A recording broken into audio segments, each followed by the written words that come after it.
Ahí está, podemos grabar entonces. Decía, en el espacio de la clase del día de hoy ustedes van a encontrar una guía de lectura.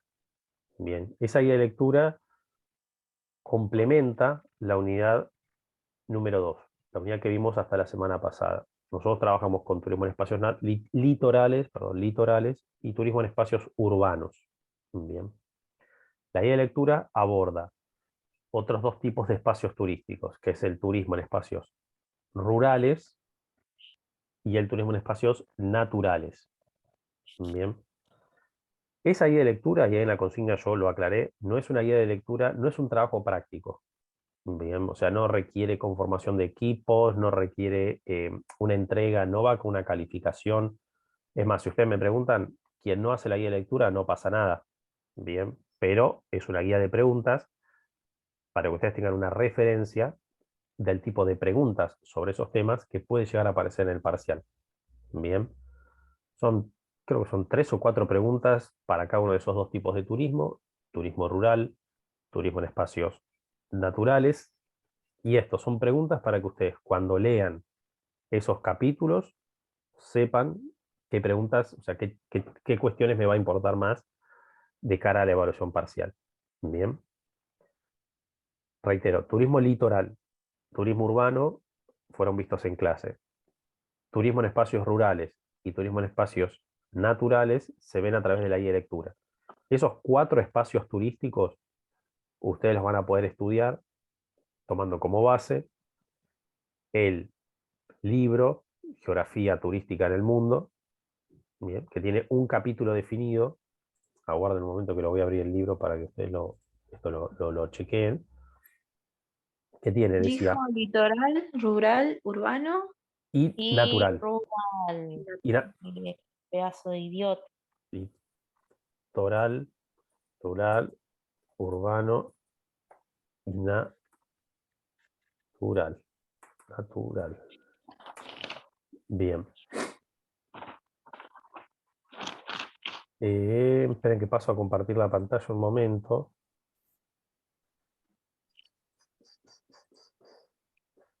Bien. ¿Están viendo el aula ustedes? Sí. Sí, profe. ¿Se ve? Bien. Estoy en la carpeta de bibliografía. ¿Sí? Ustedes tienen acá un texto que dice Geografía Mundial Barrado, que yo les había dicho que es un libro entero, esperamos que se descargue. Bien. Y a ver dónde puedo mover esto para que no se... Ahí. Sí, Geografía Mundial del Turismo. Capítulo 4, le voy a dar un poquito más ahí. ¿Sí? Capítulo 4, Turismo en Espacios Litorales. Esto fue visto ya en clase. Capítulo 6, Turismo Urbano, también lo habíamos trabajado en la clase pasada. Bien. Y luego teníamos turismo en espacios naturales y en espacios rurales, que son los que les dejo para lectura a ustedes por su cuenta. Bien. Por intermedio de la guía de lectura que teníamos, bien, en el aula. Y a ver por acá.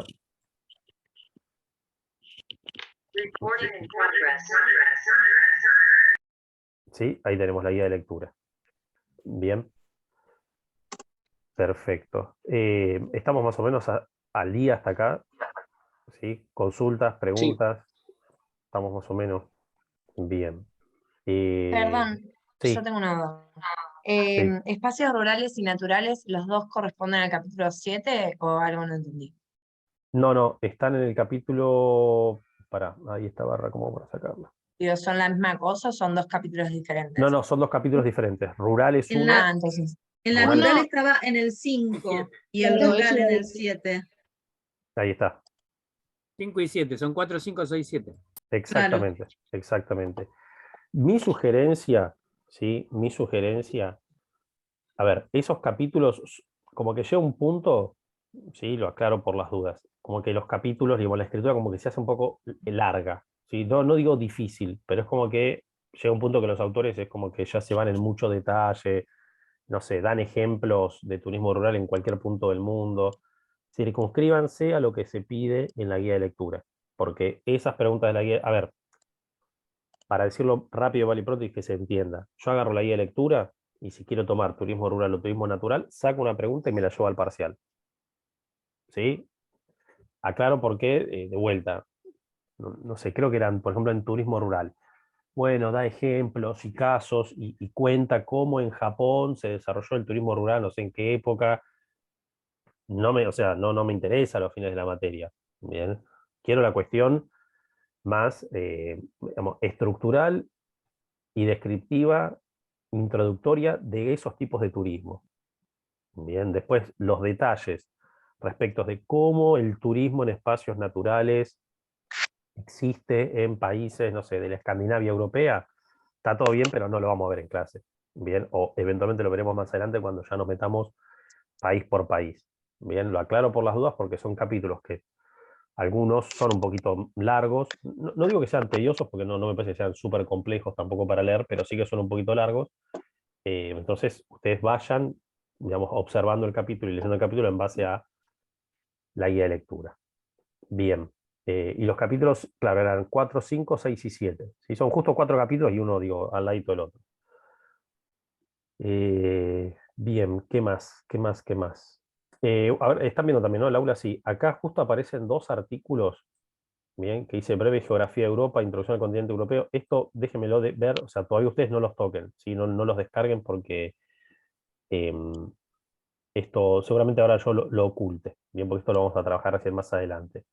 ¿Sí? Además, digamos, ya a la fecha tienen como para entretenerse. Bien, así que cargar más no tiene sentido. Bien. Estamos entonces, ¿sí? Consultas, preguntas, ¿no? Bien, abro el chat, a ver. No hay más nada. Bien.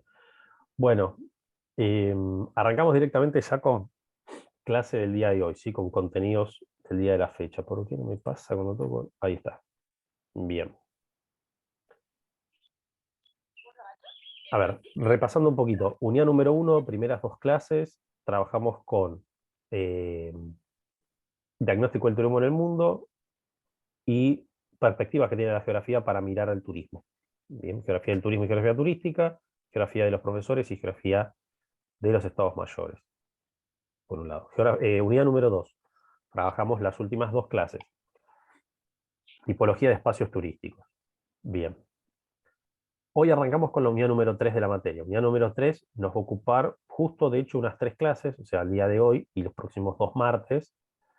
Y esa unidad número 3, bien, es una unidad de, yo considero repaso, porque creo que también algunas de estas cuestiones puede que ustedes las hayan visto en algún momento, sobre todo a quienes hayan cursado quizás en la escuela media la geografía, digamos, más tradicional, por así decirlo. Bien, quizás para otros, bueno, esto sea algo completamente nuevo, que tiene que ver con los procesos naturales de conformación de los paisajes en la Tierra. Bien, básicamente, cómo se crea un relieve, bien, o cómo aparece un relieve, las características que tiene, clima, corrientes oceánicas y tipos de costas. Bien, reitero, más lento. Día de hoy vamos a trabajar con relieves. Clase de la semana que viene vamos a trabajar con climas. Bien. Más adelante, tercera clase de la tercera unidad, trabajaremos con corrientes oceánicas y tipos de costas. Bien. Relieve, clima, una corriente marina, un tipo de costa en un área litoral, por ejemplo, nos determina un paisaje natural determinado. ¿Sí? O nos conforma, nos muestra un paisaje natural de ciertas características. En el parcial, yo voy a evaluar la unidad número 1, con los contenidos que recién les dije, la unidad número 2, con los que recién les dije, y la unidad número 3 completa. ¿Bien? Que por eso decía, la unidad número 3, estimo que la terminaremos, viste, considerando las fechas, para el 4, yo acá lo tengo en cronograma, ¿sí? 20, 27 de septiembre y 4 de octubre. O sea, para el 4 de octubre terminamos con esta unidad y el 4 de octubre ustedes ya, ese día terminamos con esta unidad una vez más, y ahí ustedes pueden cerrar los contenidos que ingresan para el parcial. Bien. Perfecto. Vamos avanzando entonces un poquito. Antes de meternos con relieve, hacemos una breve presentación sobre cartografía. Bien, la cartografía es una técnica, es una disciplina que permite expresar, bien, en un dibujo y expresar en un gráfico de carácter superficial, bien, o sea, en un plano, permite graficar una superficie que por definición es esférica. Esto lo voy a decir en castellano ahora y para que se entienda un poco mejor. El planeta Tierra tiene una forma particular. Bien. Me refiero, digo, que no es un círculo vulgar común y corriente, ni es una pelota vulgar común y corriente, sino que tiene una forma particular que se llama elipsoide. Bien. Que es como una suerte de pelota que está achatada en los polos y que gana en volumen sobre el ecuador. Bien. Achatada en los polos y gana volumen en el ecuador. Bien, por eso no es un círculo, ni es no es un círculo perfecto, bien, sino que es un elipsoide. Esa es la forma del planeta Tierra. Es una forma particular, casi única que la tiene nuestro planeta. Bien, elipsoide. Como ustedes verán, ese elipsoide se expresa a partir de una serie de curvas. Bien. De vuelta, no es todo recto. ¿Está claro? Ahora, cuando queremos, por ejemplo, tener una representación gráfica de un sector de la superficie terrestre, que es lo que habitualmente ustedes conocen con el nombre de mapas o planos, ¿bien? Es una representación de carácter completamente horizontal, plana. ¿Bien? Entonces es un dibujo que yo hago plano para tener un escritorio, para tener una computadora, pero de una superficie que originalmente es curva. ¿Bien? Esto puede ser un poquito difícil de entenderlo y les pido que igualmente me pregunten cualquier cosa. Superficie curva, de manera artificial yo la paso a una superficie plana. Bien. Cuando efectúo ese cambio de una superficie curva, que es la Tierra, a una superficie plana, que va a ser ese mapa en donde yo veo un paisaje determinado, ruta, población, lo que sea, tengo que establecer una serie de fórmulas matemáticas que me permitan respetar las mismas dimensiones. Esa tarea y esa técnica la desarrolla la cartografía, bien, que es la técnica que permite trazar en un plano algo que naturalmente no es plano. Bien. Pasarlo de 3D a 2D. Ahí está, una cosa así, exactamente.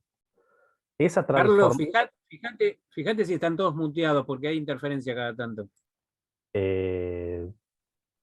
Ahí justo también Roxana, sí, por favor, mutense, sí, los que no están, a ver si es como que tengo que hacer mutear uno por uno, pero bueno, quienes no estén muteados, por favor, sí, mutense, para que no haya ruidito ahí de fondo. Bien. Ahí Alberto Profe. bien... Sí, perdón. Quería hacer una consulta. Sí, Va, en realidad porque se me trabó internet y bueno, me quedé cuando usted estaba diciendo que de curvo a plano y ahí se me cortó todo lo que dijo.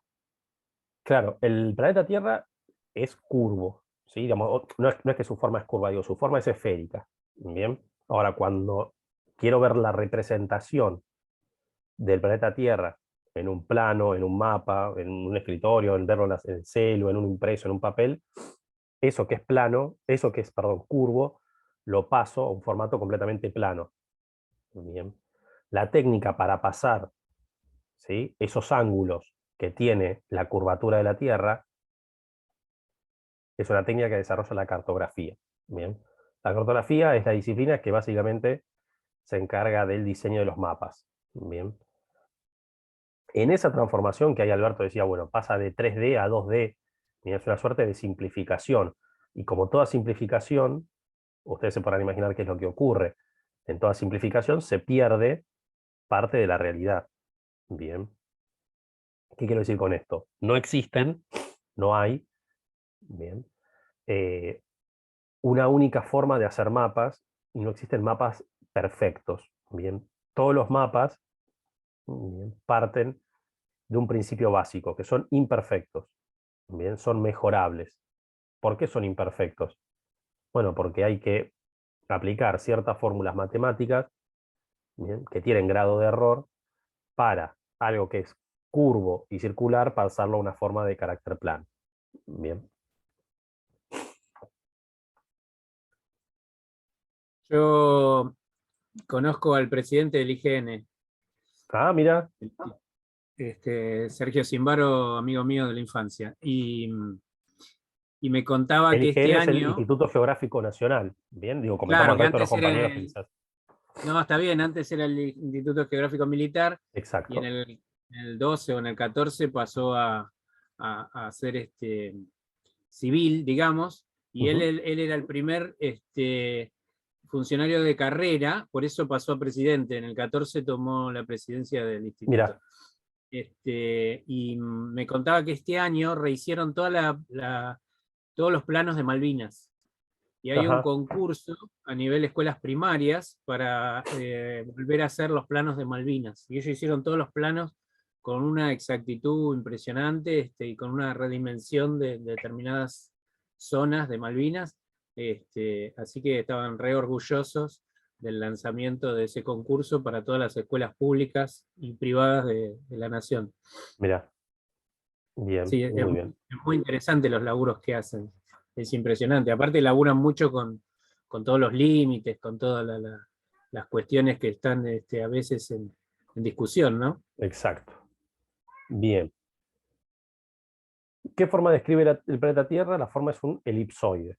Bien, no es un círculo perfecto, sino que es un círculo imperfecto conocido como elipsoide. ¿Qué líneas imaginarias se trazan para mejorar la orientación? Bien. Las líneas imaginarias que trazamos, que trazan de vuelta, digamos, que trazan los seres humanos, bien, se entiende que no hay una línea natural, son el ecuador, el meridiano de Greenwich y la red de paralelos y meridianos. Bien. Son líneas imaginarias que nos permiten ubicarnos dentro del planeta Tierra. Bien. Nos permite ubicarnos ya sea que estemos nosotros sobre un territorio y queramos dirigirnos hacia otro punto, o queremos ubicar una imagen, un recorte, bien, un plano determinado. ¿Sí? La línea del ecuador corresponde con la línea de latitud 0, bien, y esa línea del ecuador parte al planeta Tierra en dos sectores, o en dos partes, perdón, exactamente iguales. Bien. Un hemisferio norte y un hemisferio sur. Bien. La línea del Ecuador toma ese nombre, evidentemente, porque pasa por esa república sudamericana. Perpendicular a la línea del Ecuador tenemos el meridiano de Greenwich. Bien. El meridiano de Greenwich pasa justamente por la localidad, en realidad por el barrio de Greenwich, que es un barrio de la ciudad de Londres, que es donde se estableció justamente el paso del meridiano 0. Y a partir del meridiano 0 se fueron marcando las restantes líneas de longitud.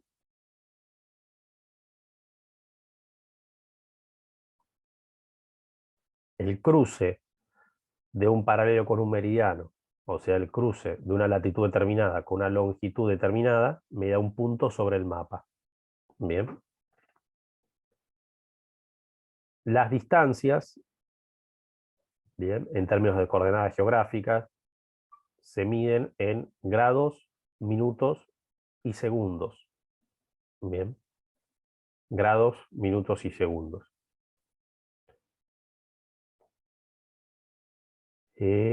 Perfecto. Sí, eso sería coordenadas geográficas, ejes de latitud y longitud, y puntos, los usos de las coordenadas para la orientación y la cartografía. Perfecto. Hay dos tipos, la cartografía define dos tipos de posiciones que uno puede asumir sobre un plano, sobre un mapa. ¿Sí? Una posición absoluta y una posición relativa. La posición absoluta, ahí damos una para ejemplo, es la posición que está definida por la intersección de un determinado meridiano con un paralelo. ¿Por qué se dice que es posición absoluta? La posición que ustedes tienen ahí expresada, 34 grados, 36 minutos sur, 58 grados, 26 minutos oeste, es la posición única exclusiva y absoluta para la ciudad de Buenos Aires. ¿Qué significa esto? Si estamos en China, estamos dando una clase de geografía en Alaska, en cualquier punto del mapa donde se nos ocurra, e inclusive hasta en cualquier idioma, y por eso digo, tomo como referencias así extrañas, la ubicación de la ciudad de Buenos Aires va a ser de carácter absoluto, esa ubicación expresada en grados y minutos. ¿Me van siguiendo? O sea, no importa en qué idioma yo esté dando la clase, en qué idioma me estén leyendo, no importa en qué momento histórico, salvo que ocurra, no sé, algún cataclismo natural que la ciudad de Buenos Aires desaparezca o se mueva 500 kilómetros hacia el sur, cosa medio compleja de que ocurra, la ciudad de Buenos Aires se va a encontrar en esa posición absoluta. Bien. Como Ahora, el DNI del lugar, digamos, por llamarlo de una manera. una cosa así, exacto. Es como una marca que es indeleble al lugar. ¿Bien? La Y que es identidad. exclusiva de ese lugar. Porque si yo ya me muevo, digo, ah, bueno, no, pero Buenos Aires está a 35 grados sur. Y no, ya no es absoluto. O sea, ya te fuiste, no sé, 35 grados sur, capaz que sea, por decir algo, La Plata, por ejemplo. Bien, o no sé, San Vicente. ¿Me van siguiendo? O sea, yo ya me moví un poquito en esa gradación, entonces me fui a otro punto distinto que no es la ciudad de Buenos Aires. Bien. Esa es la posición absoluta. Bien. Ahora, tenemos otro tipo de posición que es la posición relativa. ¿Sí? Por definición, la posición relativa justamente es en relación a algo. Ahí tenemos un mapita de Argentina. Ciudad de Buenos Aires, la tenemos ahí ubicado, yo estoy con el cursor, yo creo que ustedes lo estarán viendo. Bien. Si estamos en Salta, vamos que nosotros estamos, ahí puse, estando en Salta, Buenos Aires está al sur, estamos dando la clase en Salta, ¿sí? Y tenemos que referir, bueno, ¿hacia dónde está Buenos Aires? ¿Qué vamos a decir? Está hacia el sur. Bien. Ahora, estamos en Ushuaia, en Calafate, y tenemos que ubicar dónde está Buenos Aires. Vamos a decir que está al norte. ¿Pero Buenos Aires está al sur o está al norte? Está en el centro. Claro, pero está en el centro ¿de qué? Del plano de la República Argentina.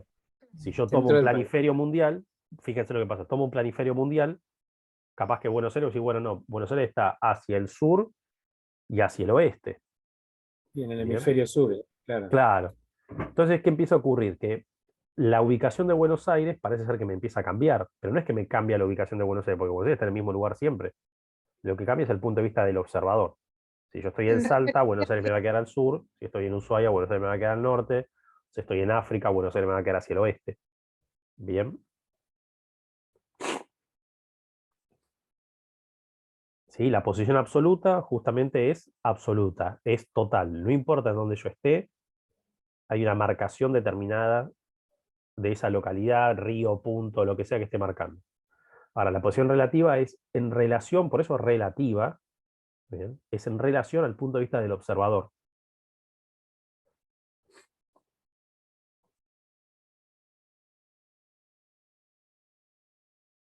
Bien, avanzamos un poquito. Bien, eso como para tener una muy breve presentación y una muy breve introducción a algunos elementos de cartografía.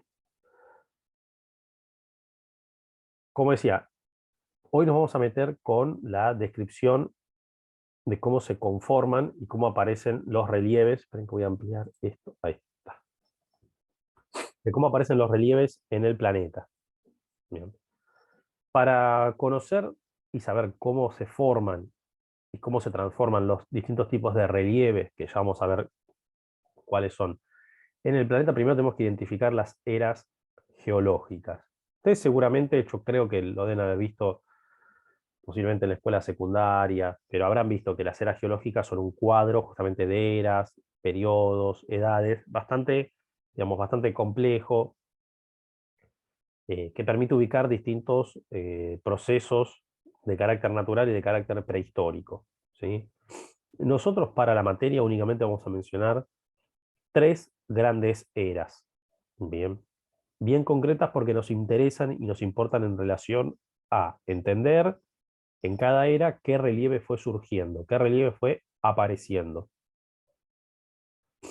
La primera era que vamos a identificar va a ser la era precámbrica o tiempos precámbricos. Bien, lo tenemos ahí justamente en el lado izquierdo de la pantalla, vamos hacia la derecha, evidentemente avanzando, como llegando a la actualidad. Bien. Era precámbrica o tiempos precámbricos, ¿sí?, ocurren hace 1500 millones de años. Es el origen del planeta Tierra, es la era más antigua. Bien.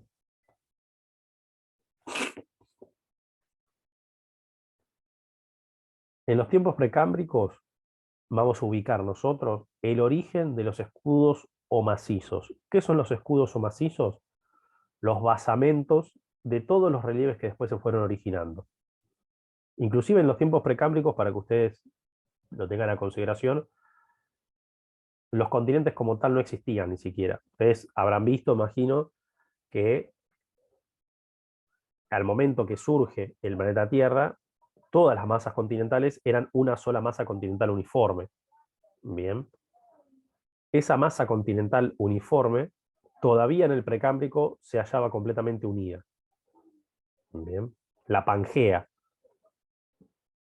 ¿Sí? Esa Pangea luego se empezó a subdividir en Gondwana y la Eurasia, y de ahí empezaron a surgir los continentes.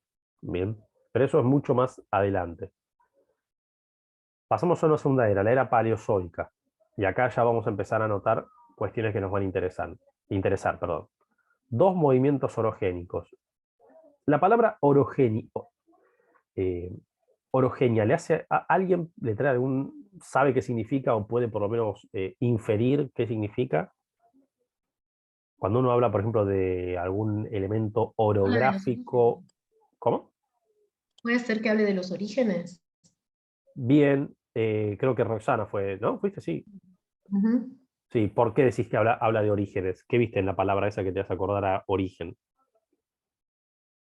Orogénico. Génico. Génesis, la parte de Génesis, ¿sí? Claro. Orogénico viene de orogenia, orogénesis. Bien. Génesis justamente implica origen o inicio. Bien. Oro no es el metal precisamente, sino que es montaña. Bien. Entonces, movimientos orogénicos, que son movimientos que originan, que crean montañas. Bien. Tenemos dos movimientos orogénicos en la era paleozoica. El movimiento caledónico y el movimiento varísico. Bien. Los movimientos orogénicos son movimientos de vuelta, de origen, de creación, de surgimiento, de aparición, de elevaciones, de montañas. ¿Sí?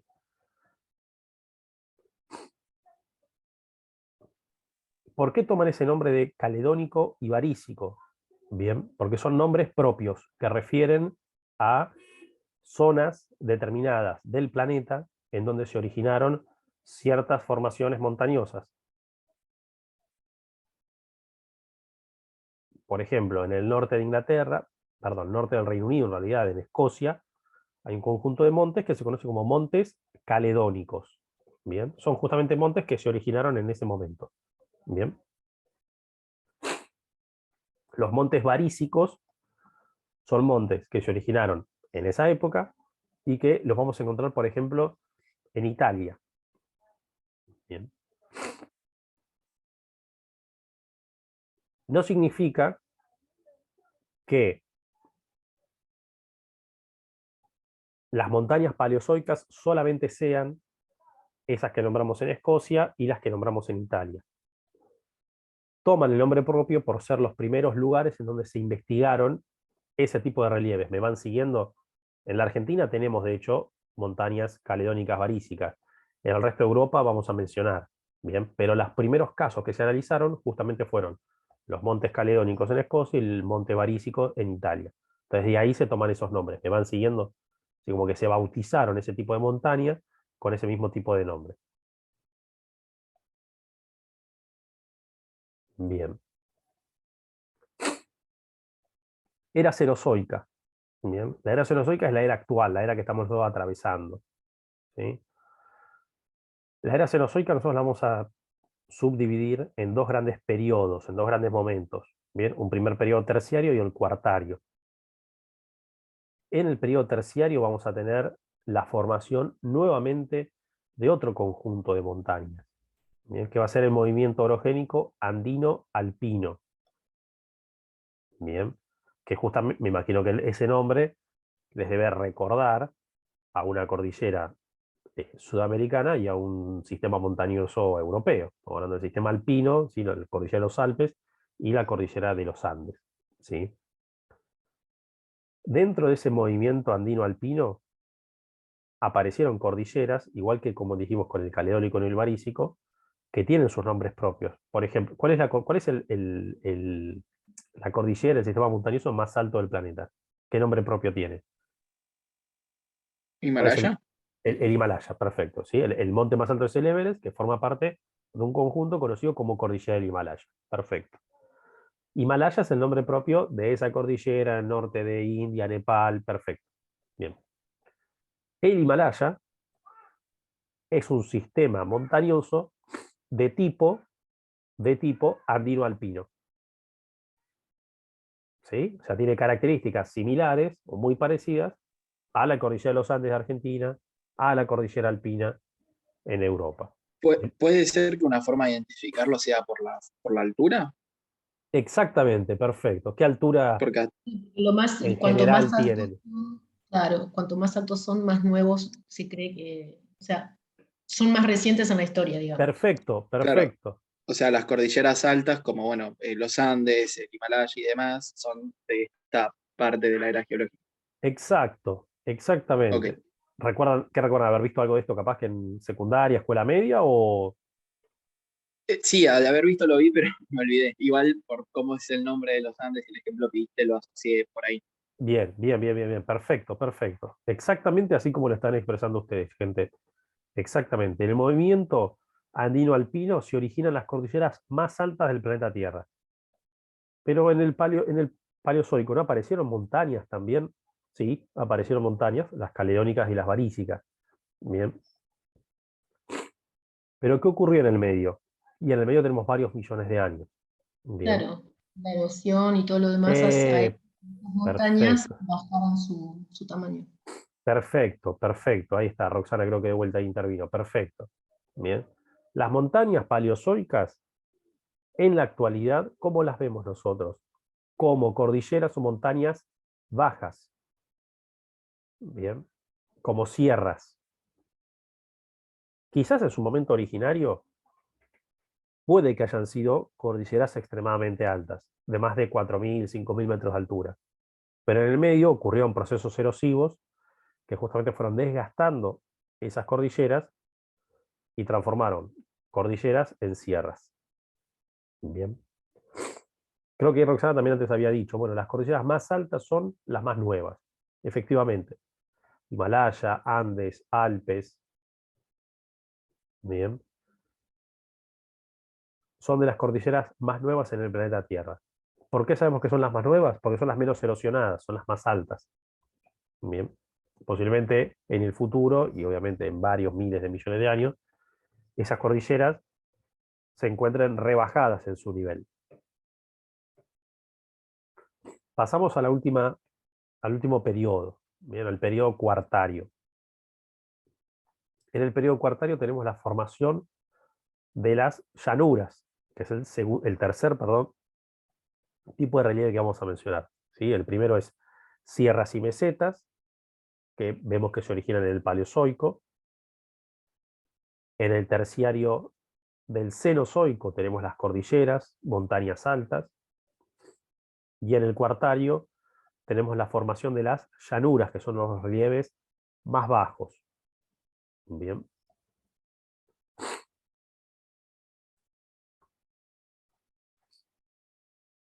Todos estos relieves tienen un momento de origen. Las cordilleras en el terciario, las llanuras en el cuartario, mesetas y montes bajos, sierras en el Paleozoico. Perfecto. Pero ese momento de origen no significa que no le haya ocurrido ningún tipo de transformación al llegar a la actualidad, sino que todo lo contrario. ¿Qué quiero decir con esto? Aparece en el proceso de transformación de los relieves los procesos erosivos. ¿Sí? Un relieve aparece y se forma en una época determinada. Perfecto. Ahora, a partir de que aparece, ya comienza un proceso de transformación. Bien. Por eso se habla que los relieves tienen un proceso de formación y luego un proceso de transformación. La foto actual que nosotros vemos no es la foto originaria de ese relieve. ¿Me van siguiendo? Sino que lo que estamos Sí, viendo es el resultado de un conjunto de transformaciones más lo que puede haber sido su momento original. Bien. profe, Sí, escucho. nada, quizás es medio paga la pregunta, pero me da No, curiosidad. pregunten. ¿Es probable que se forme una montaña, no sé, de acá a 5 años, donde ahora no hay? No sé si se entiende lo que voy. Vos decís que cuánto puede tardar en aparecer una montaña, o sea, si puede darse así como Claro, muy una nueva. rápido y O que uno sea, lo pueda ver. Sí, en México de hecho han claro, si aparecido antes se volcanes. formaron. En México de hecho han aparecido volcanes, no quiero decir en 5 años, pero sí en lapsos de 2 décadas, por ejemplo. Hay un volcán en México que es el volcán Paracutín o Paricutín, si no me equivoco. Un granjero en la década del 40 vio salir, creo que una plantación de maíz, si no me equivoco, vio salir como humo de la tierra, como una suerte de geyser, como si fuera justamente un gas que salía de la tierra. Se empezaron a registrar imágenes, de vuelta, en un periodo, estoy hablando de la década del 40 esto, ¿sí? Y eso hoy es un volcán de, si no me equivoco, 1900, 2000 metros de altura. Sí.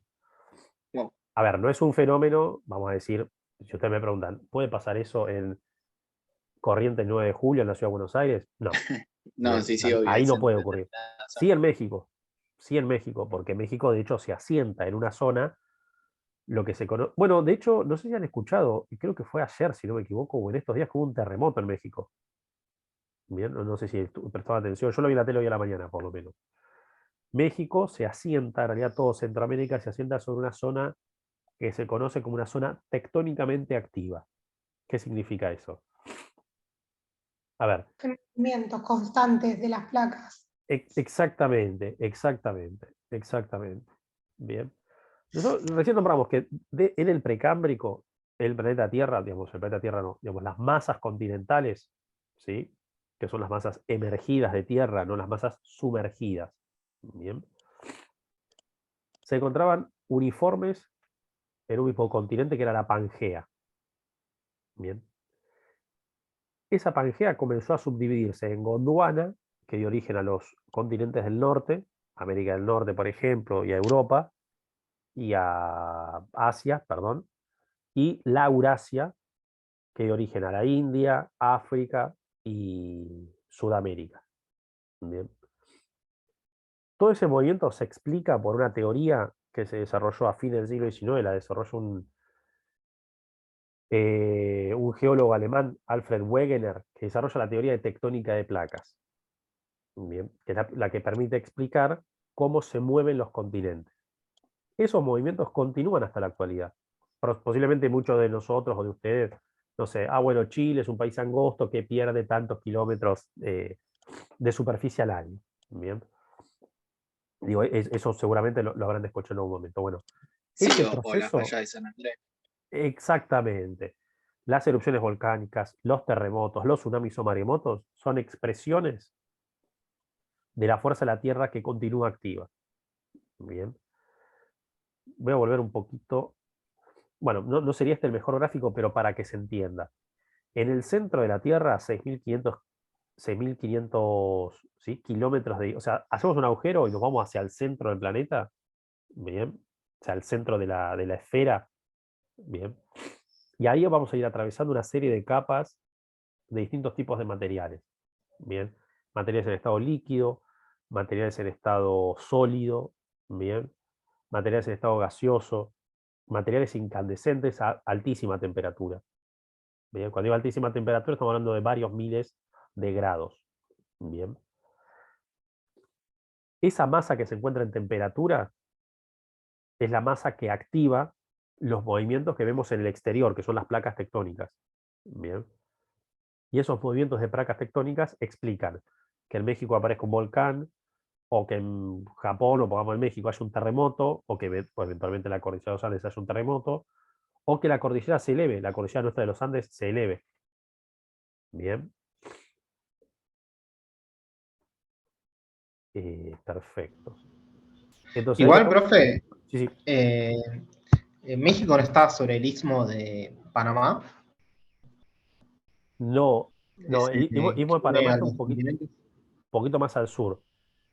México se localiza, el centro de México, digamos, la ciudad capital, México se localiza de hecho sobre una cordillera, fíjense ustedes el nombre, se llama cordillera neovolcánica. Neovolcánica. ¿A qué se referencia la palabra? Volcanes nuevos. Bien. Nuevos. Ese es el porqué de que en la Ciudad de México, sobre todo, ¿sí? Digamos, no digo en todo el territorio de los Estados Unidos mexicanos, pero sí por lo menos en el centro de México, sea una zona tectónicamente activa. ¿Qué se llama tectónicamente activa? Que ahí las placas todavía están trabajando. Bien. Hay áreas en donde las placas tectónicas están más inactivas. Por ejemplo, la región pampeana. Bien. Que Y es un área en está, ese sentido más tranquila.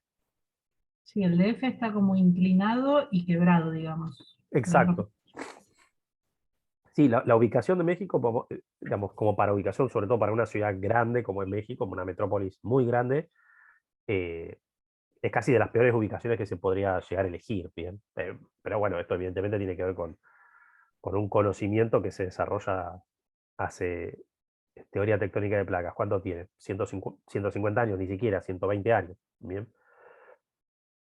Entonces, origen de relieves por un lado y transformación de relieves. ¿Cómo se transforman los relieves? Por medio de la erosión. ¿Qué es la erosión? Distintos agentes naturales que entrecortan al paisaje natural. Bien. Encontramos 5 tipos principales de erosiones. ¿Lo puede Sí, volver a repetir, perdón? sí. Dijimos, la erosión es el conjunto de procesos que entrecortan, desgastan al paisaje natural. Gracias, profe, perdón. No, por nada, por nada.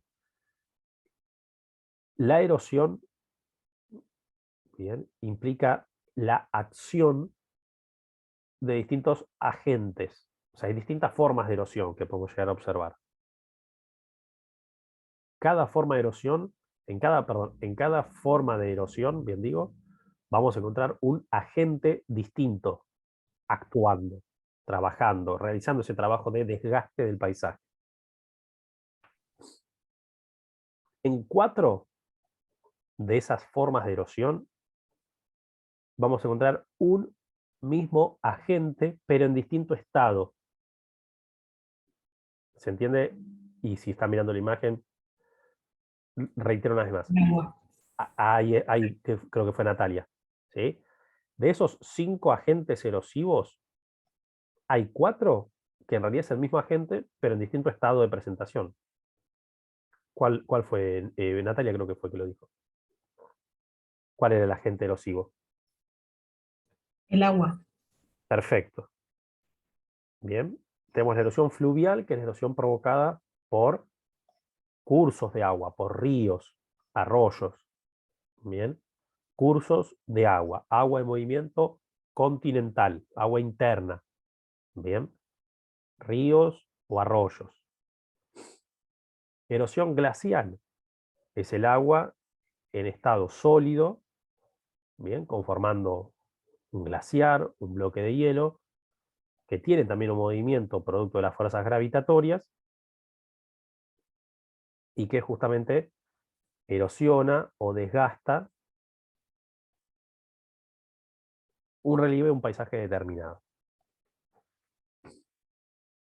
Erosión pluvial, la erosión producto del agua, también en estado líquido, igual que la fluvial, pero en este caso de precipitaciones, lluvias. Y la erosión marina, nuevamente, es el agua en estado líquido, pero no el agua interna, no el agua continental, sino el agua en su presentación como masa oceánica. Bien, corrientes marinas que erosionan un sector de una costa, forman un acantilado, forman una playa. Bien. Y por último tenemos la erosión eólica. La erosión eólica, ¿cuál es el agente erosivo en la erosión eólica? El viento. El viento. Viento. Perfecto. Perfecto. Bien.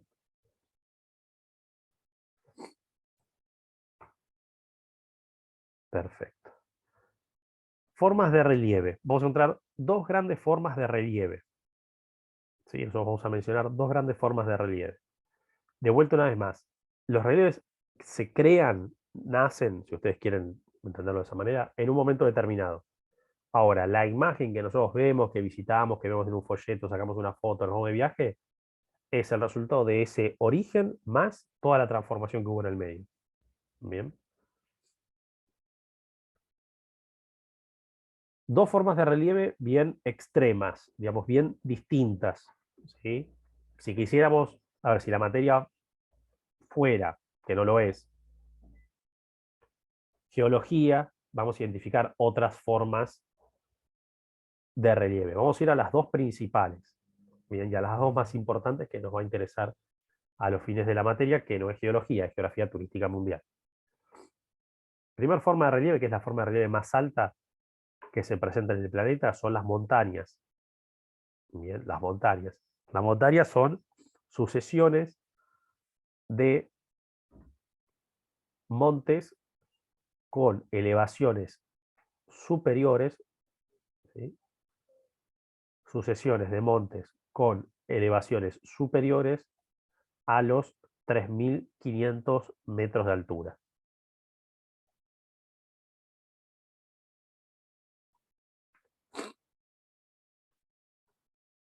Esas sucesiones de montes toman el nombre de cordilleras. Toman el nombre de cordilleras. Esas cordilleras se agrupan en cordones. ¿Sí? La cordillera de los Andes, por ejemplo. La cordillera de los Andes no es una única sucesión, un único hilo de montes, sino que es una sucesión de cordones superpuestos, unidos a través de nudos. Unidos a través de nudos.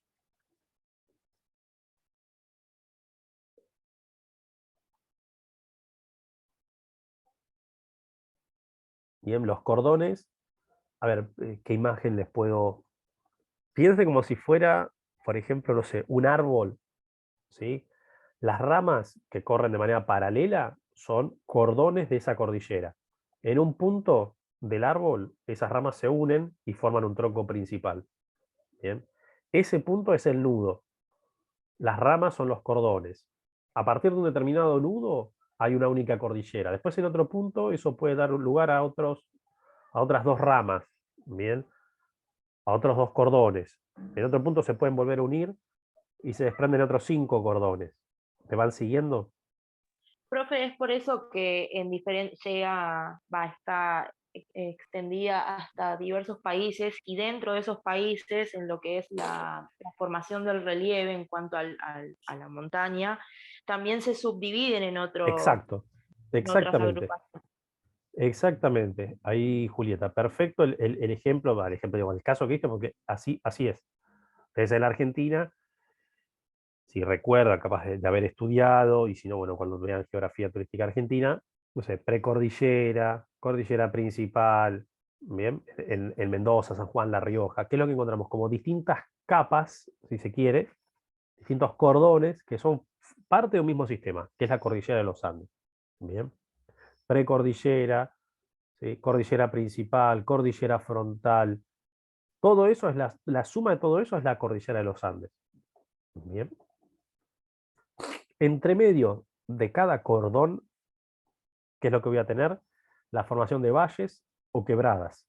Formación de valles o quebradas.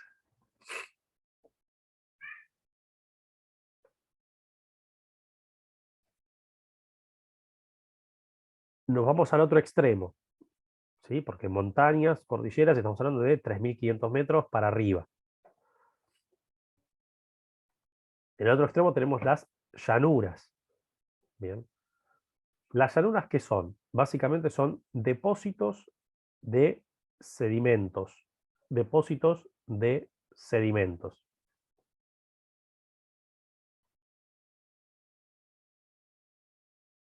Depósitos de sedimentos en zonas bajas, en zonas que se llaman cuencas sedimentarias. cuencas sedimentarias. Todas las llanuras se originan por una cuenca sedimentaria que es rellenada con sedimentos por parte de algún agente transportador. O sea, hay un agente de la naturaleza que lleva esos sedimentos y los deja depositados en esa cuenca.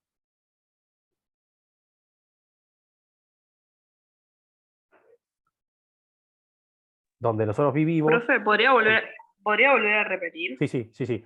La llanura se origina a partir de una cuenca sedimentaria, que es una zona baja,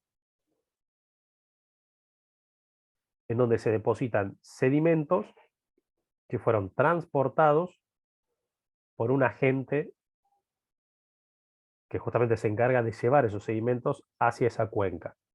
Un agente natural estamos hablando claramente.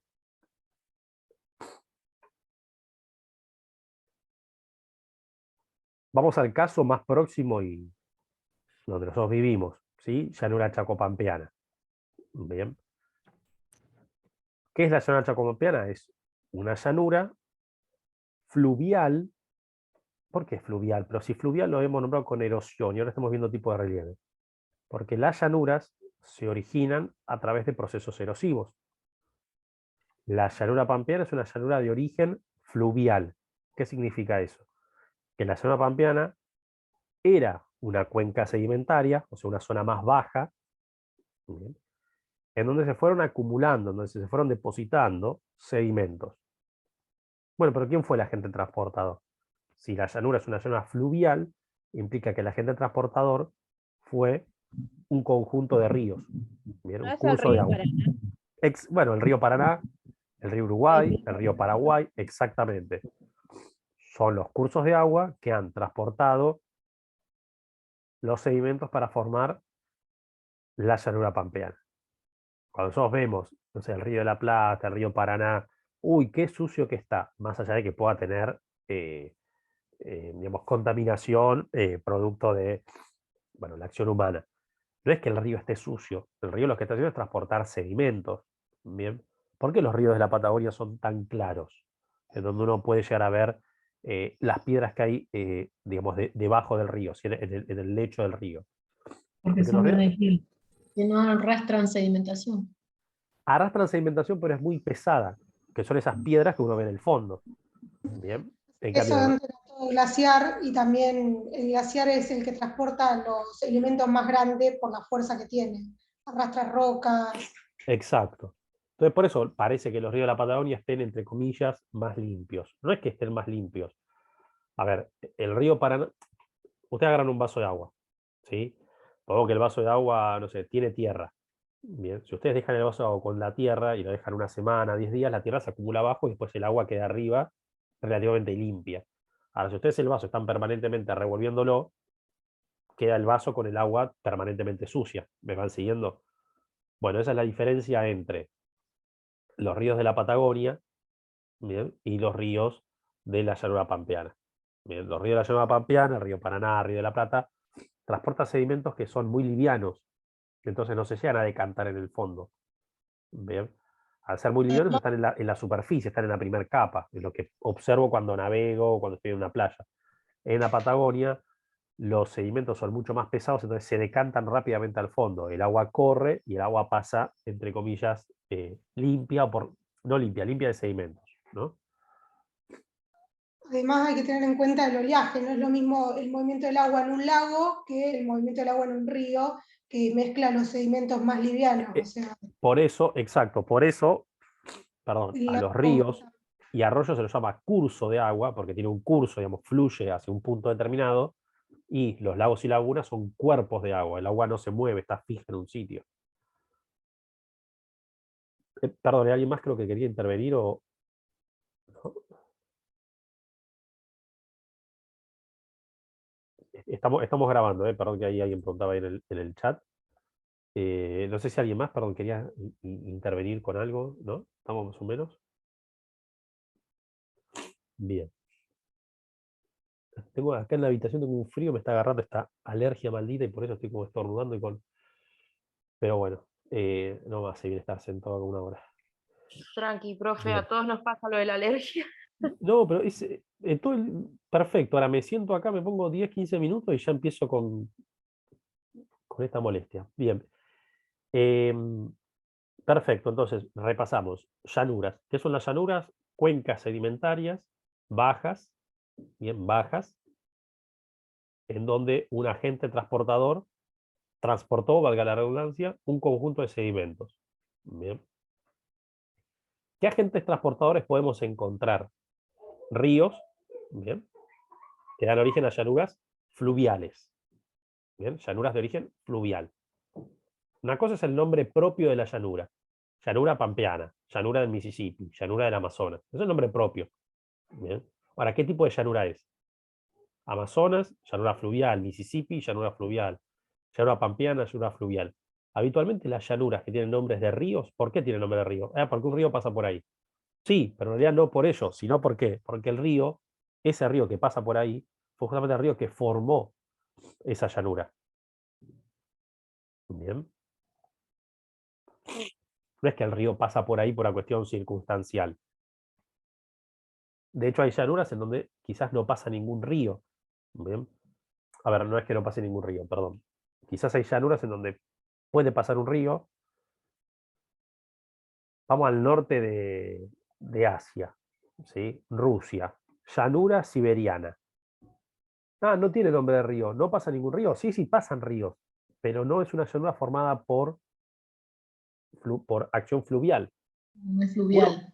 Exacto. No es uno ve una foto, uno ve una imagen de la llanura siberiana y podría ser, en verano por lo menos, ¿sí? Podría ser exactamente igual que o bastante similar a la llanura pampeana, por ejemplo. Bien. Pero la llanura pampeana es una llanura de origen fluvial. La llanura siberiana es una llanura de origen glacial. Bien. Ahí quien transportó los sedimentos en esa cuenca sedimentaria, en esa cuenca baja, fueron hielos permanentes, glaciares. Por ejemplo, en el norte de Canadá ocurre lo mismo. Tenemos una llanura que es la llanura ártica o llanura del Ártico. Bien. Tenemos presencia de cursos de... ¿Hay ríos? Sí, hay ríos, perfecto. Pero no fueron los ríos los que transportaron los sedimentos. Bien. Una llanura de origen glacial también, en el norte de Canadá.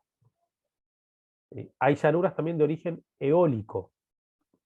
¿Sí? Ya vamos sumando llanuras fluviales formadas por ríos. Llanuras glaciales, perdón, formadas por glaciares.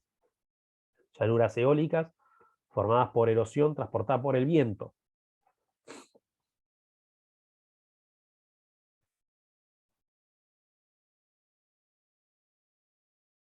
Encontramos inclusive llanuras de origen marino. ¿Qué significa esto?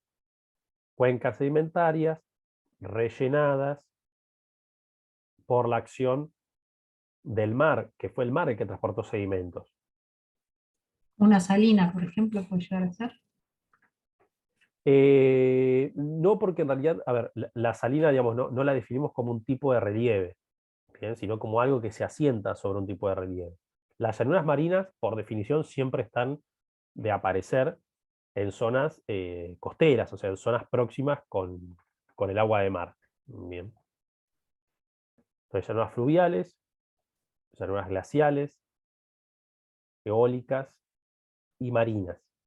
Bien. Después, cada una de esas llanuras puede tomar un nombre propio, bien, por algún río, curso de agua, algún accidente geográfico, bien, que es el nombre propio en cuanto a su localización geográfica.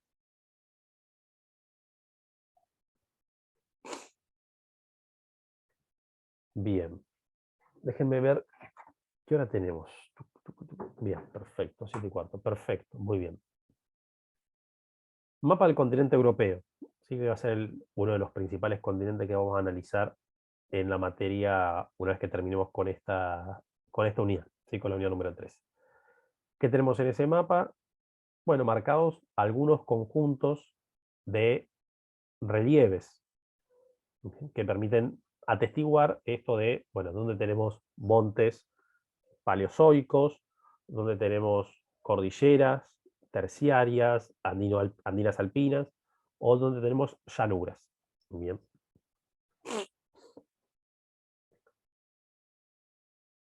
Vamos a empezar, ¿sí? Vamos a ir, digamos, como de hoy hacia atrás. Bien. Llanuras. ¿Dónde encontramos llanuras? ¿Qué llanuras encuentran ustedes, ven ustedes ahí en el mapa, marcadas? Hay por lo menos dos que están, digo, el nombre están mencionadas. Llanura europea y llanura Europea, de Europa oriental. La llanura europea y de Europa Oriental. Perfecto, ahí se ve como áreas, nuevamente, atravesadas por cursos de agua, bien, centro-norte de Europa, bien, se ve como zonas bajas, bien, que están con ese color verde así, verde medio oscuro, ocre, ¿sí? Nosotros acá las principales llanuras que vamos a mencionar, bien, estas son las más grandes y por eso están el nombre, bien. Podemos mencionar, por ejemplo, acá donde se encuentra el río Sena, encontramos la cuenca de París, donde se encuentra el río Sena. Fíjense que hay una pequeña llanura. Cuenca de París, que es donde se encuentra justamente la ciudad capital de Francia. Cuenca de París. Bien. Estoy dando algunos ejemplos. Después esto, cuando nosotros veamos Francia, no sé, España, posiblemente volvamos a repetir los nombres. Bien. Yo solamente para que ustedes tomen esto, nombre, y lo vinculen a un punto en el mapa. Y donde tenemos el río Támesis, sur de Inglaterra, también encontramos llanura del Támesis, que es justamente donde se asienta la ciudad capital del Reino Unido. Llanura del Po, acá en el norte de Italia, que es donde se asienta, por ejemplo, en su desembocadura la ciudad de Venecia. ¿Sí? Llanura del Po. La ciudad de Milán, la ciudad de Turín o Torino, y esas grandes ciudades industriales italianas se encuentran sobre la llanura del Po. Bien.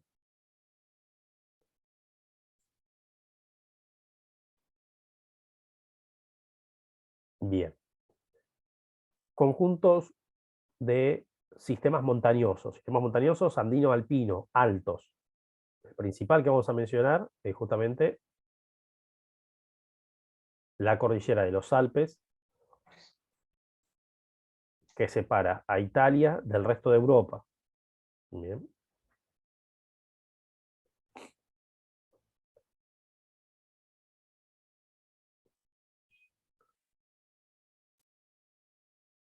¿Qué otros conjuntos montañosos de montañas altas encuentran, ven ustedes, quizás de nombre conozcan? Pirineos. Montes Urales, ¿no? Perfecto. Montes Pirineos, límite natural entre la península ibérica, entre España y Francia. Bien, Montes Pirineos, perfecto. ¿Cuál más? Urales. Profe, los Apeninos. Ahí dicen, algunos dicen Apeninos y alguien dice Urales. Bien. Los Urales, ahora voy a Apeninos, los Urales son montes paleozoicos, no llegan a ser montes andino-alpinos. Bien. Fíjense que igualmente toman el nombre de montes. Bien. Pero no son tan altos, pero no es que solamente no son tan altos, sino que no son tan nuevos como los Alpes o los Pirineos. Bien. Profe, ¿el Cáucaso puede ser? El Cáucaso sí, exactamente. De hecho, es mucho más alto el Cáucaso, por ejemplo, que Alpes. La cordillera más alta de Europa es el Cáucaso, no los Alpes. Bien. Exactamente, Cáucaso, Cárpatos, bien. Sistema balcánico, bien, son todas zonas extremadamente altas. Bien.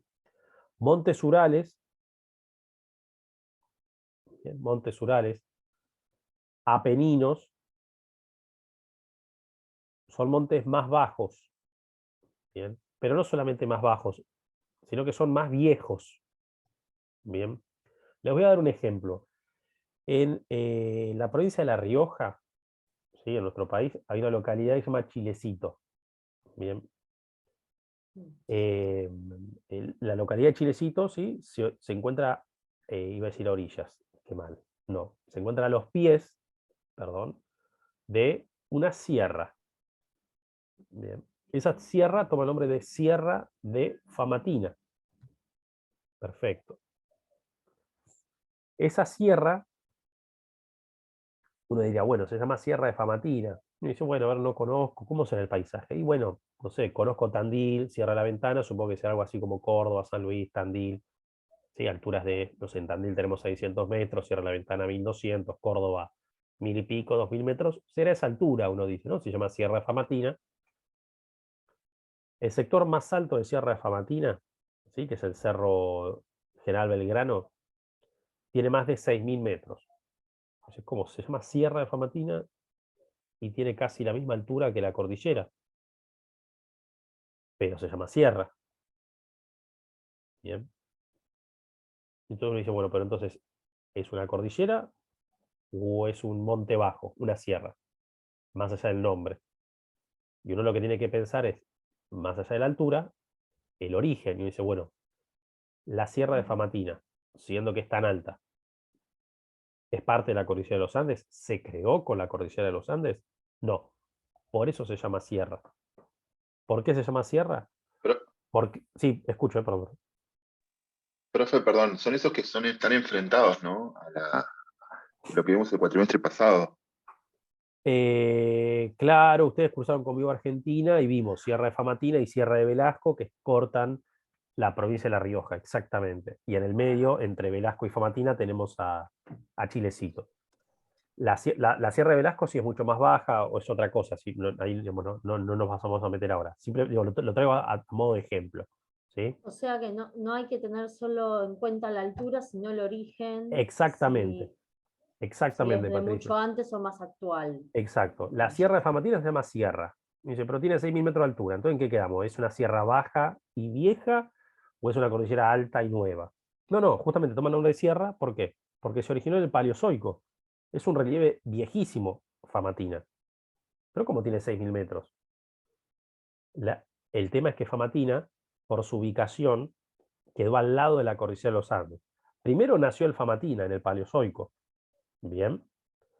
Después, en el Cenozoico terciario, que es como decir anteayer, apareció la cordillera de los Andes, al lado del Famatina. Cuando apareció la cordillera de los Andes, todo el relieve que estaba en esa zona, donde estaba el Famatina, ¿qué hizo? Se elevó. Por eso decíamos, considerar la formación y la transformación del relieve. Posiblemente el Famatina, cuando nació, en su momento, posiblemente no tenía la altura actual. Es una altura que se le dio de manera artificial, si se quiere, no artificial porque en realidad es producto de la acción natural, pero quiero decir que se le dio mucho más adelante cuando aparece la cordillera de los Andes y elevó todo ese terreno. Pero profesor, en la zona del Famatina, Sí. esa montaña más alta, ¿es la Sí. única que está ahí de la cordillera de los Andes? ¿O hay No, otras? la Sierra de Famatina es como, si ustedes ven una foto, es como una muralla de 5000, 6000 metros de altura. Y dice, ¿cómo esto aparece acá en el medio de La Rioja a 400 kilómetros de la cordillera principal, de la cordillera de los Andes? Además me están diciendo que no forma parte de la cordillera de los Andes. O sea, parece ser como que en el medio de la Argentina, así como que de la nada, ¡pum!, apareció un conjunto montañoso súper alto. Bueno, no es que apareció un conjunto montañoso súper alto así de la nada. En realidad lo que ocurrió es que todo el oeste de la Argentina, cuando apareció la cordillera de los Andes, se elevó. Entonces todas las montañas que estaban ahí, que originalmente eran bajas, se elevaron más allá de su altura natural. Y eso fue lo que ocurrió al Famatina. Ok, no pertenece entonces esa montaña. No, Famatina no es parte de la cordillera de los Andes. Está bien entendido. Gracias. O sea, es por el movimiento, sigue siendo por el movimiento de las placas. Exactamente. Supongamos, a ver, me dice una tontería 100%. Bien. Estamos mirando el mapa de Europa. Montes Urales. No, Montes Urales, Carlos dijo que son paleozoicos, son más bien bajos, de hecho son montes de 2000, 2000 y pico de metros. Digo, un poquito más alto es lo que puede ser, pongamos, la Sierra de Córdoba. Bien. Pongamos que, no sé, ocurre un movimiento tectónico, que justo ahí, digamos, de hecho no va a ocurrir, no importa. Pero pongamos que ocurre un movimiento tectónico que justo la zona, ven donde dice Montes Urales, del otro lado de los Urales comienza lo que se conoce como Siberia. Justamente hay una llanura, un área más bajo, esa zona se conoce como Siberia, la llanura siberiana. Pongamos que, no sé, estoy diciendo una cosa de vuelta 100% ridícula, ¿bien? Pongamos que la placa tectónica se empieza a mover y se eleva. ¿Qué le va a pasar a los Urales? Se va a elevar más de la altura que tiene actualmente. Bien. Lo mismo le pasó al Famatina. Bien. Por eso a veces esto de llamar montaña, sierra, montes, cordilleras, a veces puede ser medio confuso. Bien, a veces se usan los mismos términos para hablar de distintas cosas. En resumen, Urales y Apeninos son montes paleozoicos, son montes viejos, son montes bajos, erosionados. Apeninos y Urales.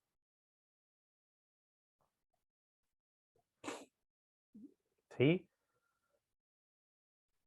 Entonces, montañas nuevas y altas, Alpes, como ya hemos mencionado, Pirineos, y nombramos otros casos, Cárpatos, en Rumania, y Cáucaso. Bien. Una pregunta, ¿Balcanes también entra ahí?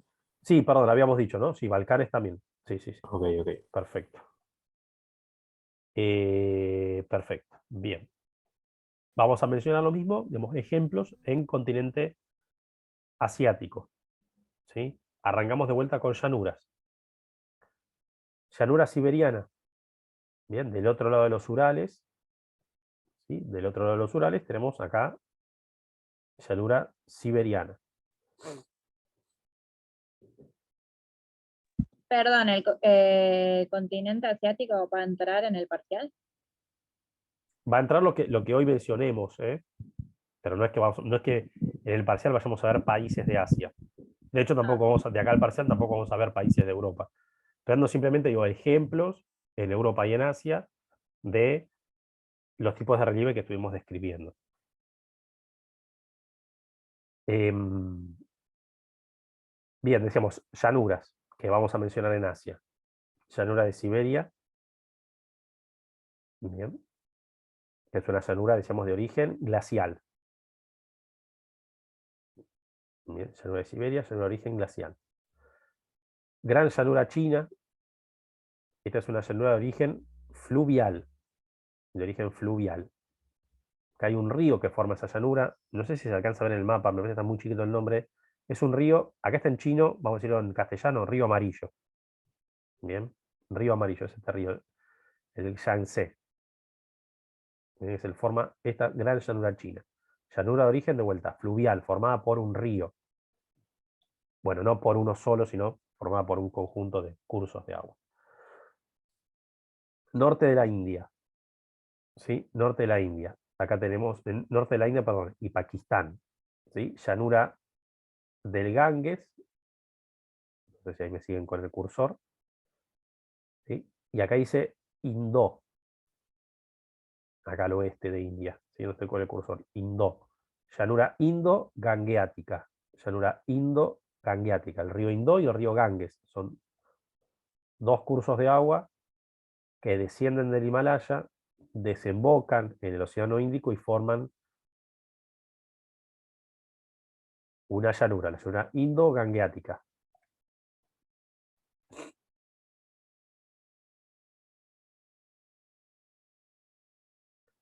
Pasamos ahora a cordilleras, si vamos de llanuras hacia atrás, pasamos a cordilleras. La principal, y claramente en el centro del mapa, cordillera del Himalaya. ¿Sí? Cordillera del Himalaya, que de hecho es el conjunto montañoso más alto del planeta Tierra. ¿Sí? Cordillera del Himalaya.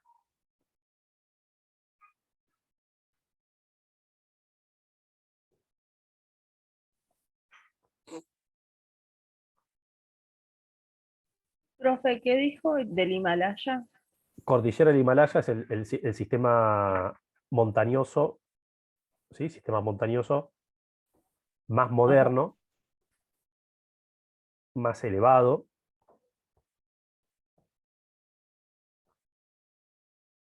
Norte de la India, ¿sí? Nepal, Tíbet, esos son los países que tenemos en esa zona. Bien.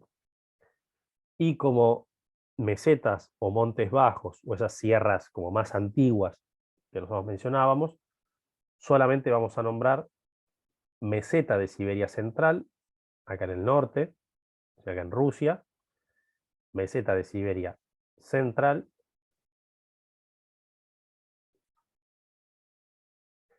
y la meseta arábiga. Meseta arábiga, que ocupa gran parte de la península arábiga. Es Arabia Saudita, este país.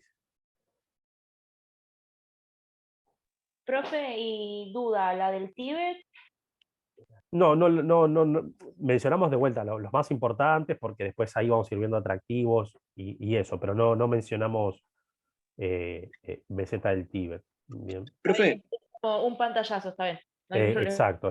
Es como para un ejemplo, como decir, bueno, 2 o 3 llanuras en Europa, 2 o 3 llanuras en Asia, como para que ustedes sepan únicamente. Sí, perdón, escucho caliente. ¿las mesetas no es como también una elevación montañosa? No, las mesetas, a ver, ¿son elevaciones? Sí, o sea, están a una cierta altura, más que una llanura. Sí, las llanuras en general, a ver, las llanuras están de 0 a 200 metros, de 200 metros a 2000 metros tenemos mesetas, sierras y montes bajos, y de 3000 metros para arriba tenemos montañas. Bien. Las Claro, mesetas. y la meseta. Sí. No, perdón, es que mi duda era si la meseta arábiga coincidía con el desierto, o nada que ver. ¿Con un desierto? Sí, porque una cosa es el relieve que podemos tener. ¿Sí? Ujú. O sea, la altura y la forma que tiene el terreno. Después, ahí arriba, por efecto de el clima y el bioma, el paisaje que podamos tener, si es un desierto, es una selva, es una llanura, ¿sí? Es una depresión, eso es otra cosa aparte. Bien. Acá estamos hablando de relieve, que relieve tiene que ver con la altura y la forma que adquiere el terreno.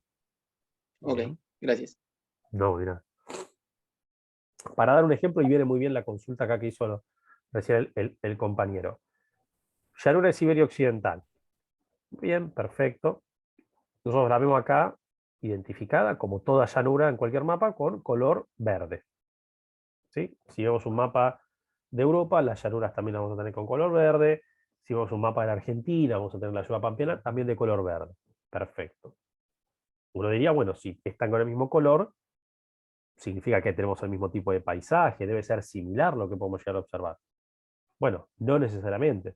El color verde lo que nos marca es la altitud, es la altura que tiene. Después, ¿qué pasa con el clima ahí arriba? Y cómo modifica el paisaje natural, eso lo veremos en otro mapa distinto. ¿Bien? ¿Qué tenemos en la llanura de Siberia Occidental?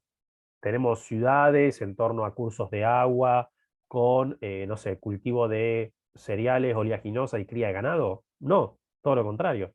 Pero si está de 0 a 200 metros. Claro, pero la llanura de Siberia Occidental, por su ubicación, tiene un clima extremadamente frío, y no solo eso, sino que en el suelo, bien. Frost. Perdón, sí. Se forma el permafrost. Exactamente. ¿Qué es el permafrost? Es como el hielo congelado, el piso congelado continuamente. Exacto. Las Exactamente. cuestiones de altitud, de frío, y de clima y eso. Haces un pozo en Siberia Occidental, ahí en la llanura de Siberia Occidental, y no es que encontrás tierra negra, como puedes llegar a encontrar, no sé, en el fondo de tu casa acá en plena selva pampeana. Bien. Sino que al medio metro encontrás hielo, literal. ¿Sí? Entonces no hay posibilidad, o está muy reducida, la posibilidad para la cría de ganado, pastizales o el cultivo de prácticamente cualquier cosa. Bien, De entonces, hecho, los animales y la flora y la fauna que hay es la que se adapta al suelo permafrost y al clima ese hostil. exactamente. Entonces, el mapa de altitud, de vuelta, de altitud, es parecido. O sea, yo veo verde y digo, bueno, es exactamente igual. Bueno, no, es la altura, no es el paisaje. El paisaje está vinculado a relieve, clima, bioma, aprovechamiento humano de los recursos, una cuestión como más compleja que ya veremos más adelante. Bien. Perfecto. Para repasar este tema, bibliografía, a ver, yo creo haberlo cargado. Perfecto. Este apunte, ¿sí? Apunte de geografía física general, que es un apunte de hecho bastante bastante breve, bastante conciso. ¿Sí? Eso serviría como para repasar un poquito lo que estuvimos viendo el día de hoy. Bien. Profe, le hago una consulta. Sí. Estuvimos viendo los mapas, no sé, las llanuras, las mesetas, todas esas cosas. ¿Cómo entrarían en el parcial? ¿Cómo sería una pregunta con Bien. respecto a esto? Bien. Pues estoy medio confundida. No, está bien, está bien, está bien. A ver, no voy a tomar en el parcial, no va a haber un mapa en el parcial, ¿sí? No voy a preguntar características de la llanura de Siberia Occidental, bien, pero sí puedo preguntar qué es una llanura, cómo se forma, de 2 ejemplos. Y ahí la llanura que, digamos, uno tiene más presente, no sé, llanura pampeana y Siberia Occidental, de vuelta, porque son las que se me vienen a la cabeza. Bien. Simplemente a modo de ejemplo, vimos hasta acá los mapas y la ubicación de ciertos conjuntos de relieve. Bien, no les voy a pedir, bueno, ¿qué diferencias hay entre el sistema alpino o entre los Alpes y los Cárpatos? ¿Sí? No nos vamos a poner ahí como tan exquisitos. Bien. ¿Qué es una cordillera? ¿Cómo se forma? ¿En qué era se forma? Bien, de 2 ejemplos. O de un ejemplo en Europa y uno en Asia. Bien. Entonces, simplemente tendrán que citar el nombre propio de un relieve que corresponda en este caso con una cordillera. Bien. O sea, solo a modo de, tenemos ahí el mapa de Asia, el mapa de Europa, al modo de ejemplo, de ustedes considerar, bueno, 2 o 3 llanuras en Europa donde las tengo, 2 o 3 relieves montañosos en Asia, donde los tengo, ¿sí? O relieves de mesetas, donde los tengo. Bien. Sí, gracias, profe.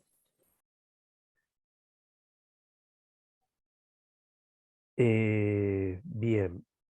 Escucho a ver si hay más consultas, preguntas, ustedes dirán.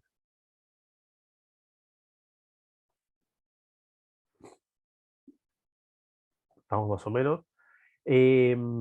Una aclaración más en relación al parcial. Las preguntas del parcial son preguntas a desarrollar, ¿sí? No son preguntas puntuales. O sea, no es qué altura tiene, no sé, el monte Elbrus en el Cárpato. Bien, no voy a preguntar eso porque no lo vimos en clase, no son preguntas puntuales. Bien, sino que son preguntas erosión. ¿Qué 5 tipos de erosión existen y cuáles son los agentes erosivos? Bien, o sea, preguntas más de carácter genérico.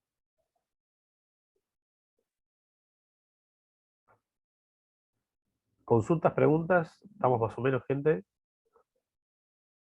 Danos las preguntas Sí, del profe. examen y listo. ¿Cómo? Que nos den las preguntas del examen y listo. Bueno, el día del examen se las paso. Ah, bueno, gracias. El día del examen se las paso. Bien. Consultas, preguntas, ¿no? ¿Estamos más o menos? Sí. ¿Sí? Bien. Bueno, bien, queda la grabación, sí, seguramente a la noche o capaz que mañana más seguro va a estar ya la clase grabada, digo, para el resto de los compañeros, alguno que no haya podido estar hoy acá presente. Bueno, creo que solamente eso. Sí, martes próximo nos vamos a conectar como siempre. Y bueno, mañana creo que, no sé, tendrán feriado, imagino. No sé si cursan mañana, los que cursen conmigo, buenos días al estudiante, así que disfruten, si se puede, un miércoles en el medio de la semana, por lo menos descansar un poquito. Nos vemos el martes próximo, bueno, con el resto del público nos veremos el miércoles recién de la próxima semana también acá por los pasillos de UNDAV. Muchas gracias. Hasta luego. Cuídense, gente. Gracias. Buenas noches. Nos vemos. Gracias. Chau, Chau, chau. chau. Chao, profe. Chao.